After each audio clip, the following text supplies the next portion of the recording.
All right, let's dive into something that could completely flip the script on how we interact with the digital world. It's called the human node revolution, and it's all about creating a system where, anyone can jump in, earn some real value, and really thrive in a whole new digital economy. And it all kicks off with this really powerful idea. I mean, think about it. Most revolutions in history, you needed armies, you needed a ton of cash. The core idea here is that this one's different. All it needs is something every single one of us already has, our own unique human identity. That's it.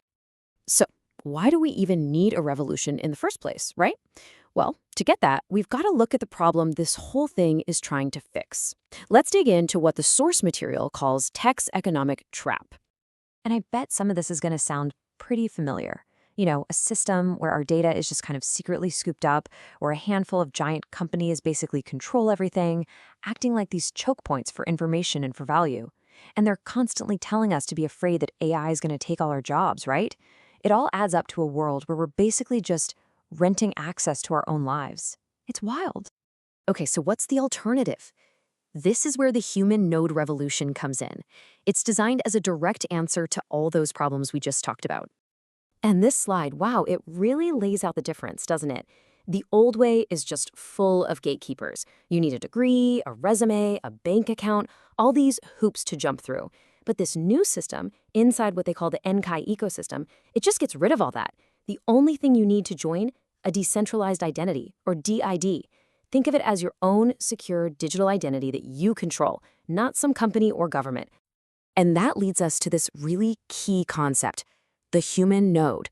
The moment you activate that DID, boom, you become a human node. You're a sovereign digital citizen. And get this, you don't buy your way in, there's no feed, no subscription. You just prove you're a real, unique person, and you're actually rewarded for joining. Your journey starts with a reward, not a price tag. Okay, so how does a network like this actually grow? And how do you start earning? Well, it's not by throwing a bunch of money at ads or some big corporate marketing campaign. Nope. It grows organically, through real human connections, through invites. And the security model here is, honestly, it's pretty fascinating. You won't find a sign up now button on some random website. You have to be invited by someone who's already in an existing human node. This creates what they call a human-to-human firewall.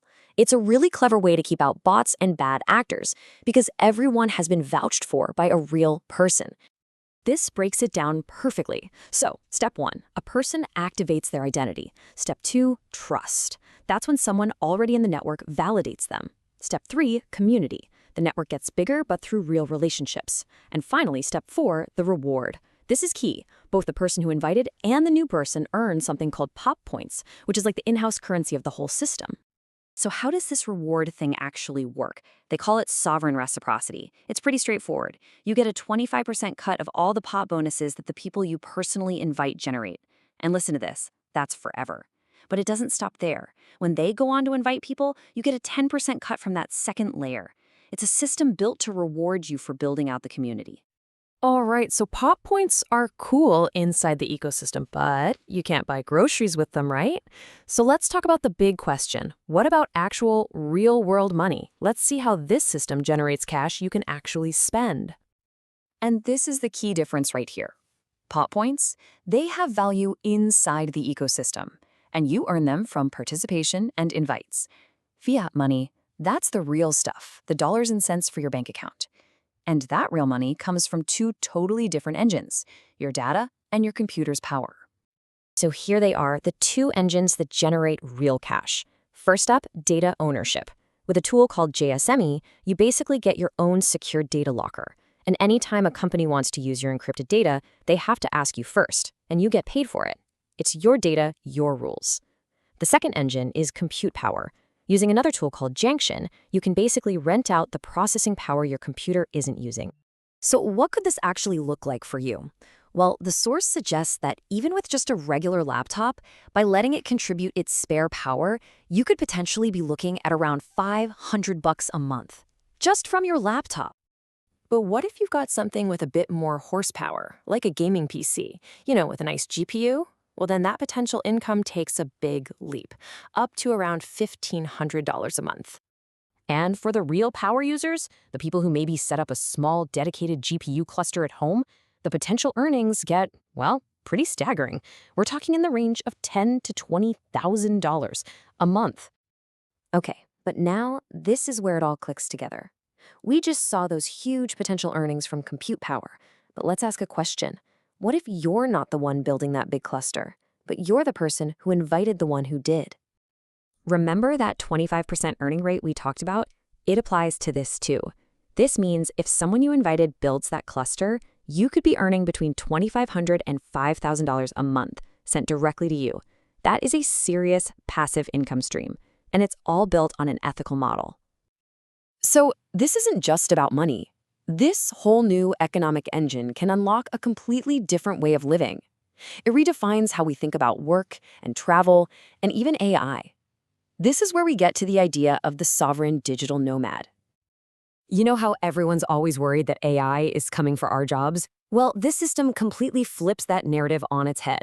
In this world, AI becomes your employee. You get a personal AI agent that manages all the boring stuff, your documents, your receipts, your data permissions, and it effectively turns you into the owner of your own sovereign business. So when you put all of these pieces together, the unique identity, the trust-based community, the different ways to earn, this new lifestyle, it becomes pretty clear that this isn't just about another app or a new service. It's being presented as something much bigger, a bridge to a whole new world. Yeah, it's framed as a really fundamental shift. It's a new way to work and earn totally on your own terms. A new way to travel, not as a tourist, but as a sovereign business. A way to actually protect your identity, to build wealth ethically, and to build a future that's based on a community of trust. And this, right here, is really the core idea of the whole thing. The entire system is designed to be a bridge from what the source calls digital slavery, the world where our data and our attention are the product being sold, over to a world of digital sovereignty, where we finally own and control our own digital lives.